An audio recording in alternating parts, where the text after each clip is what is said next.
I was for 3 years in Theresienstadt. First, I worked for 1 year as a nurse. You weren't a nurse? No, I was terrified because they told me to help at the transfusion, so I fainted. And the doctor said, "You are not a nurse." And so I said, "No, I wanted to save my life." But I did my work really good because everybody thought that I was a nurse. It was with babies, so I felt sorry for the babies too. So he gave me a special training. I went for 3 months to a school besides the nursing, so I slept about 2-3 hours only at night. It was at night everything. And I became a nurse. When I had night shift, I had to start at 6 o'clock in the evening and stopped at 8 o'clock in the morning, having all children already washed and fed. It was not too much to feed, but I did my utmost, and I was very hungry because food was very scarce.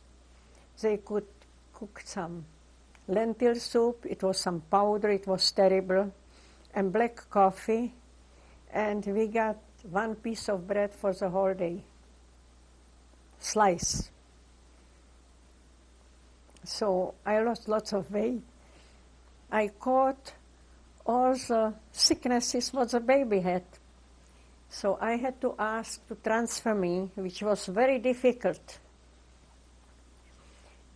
Again, one family had a crippled child, and I was very good to the child. And the father of the child was in charge of textile in the ghetto. So he helped me out to get from the nursing to the textile.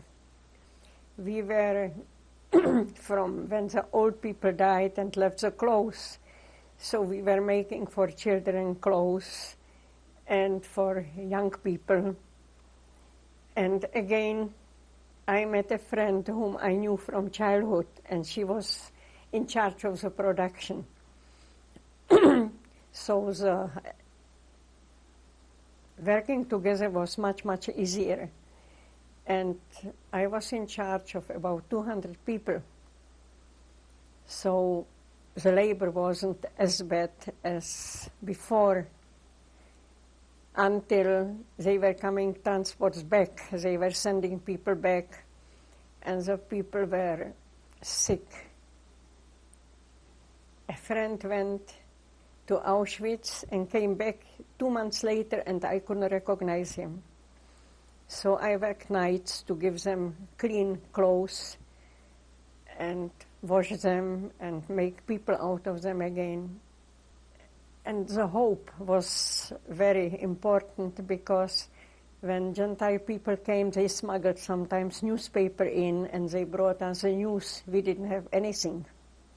So we knew that it was getting better and better for us. We were young. So we made some entertainment and we had lots of hope. And we wanted to survive it. That helped a lot. And we have theaters, we have concerts, like the late Angel, who was here, the conductor, made many performances.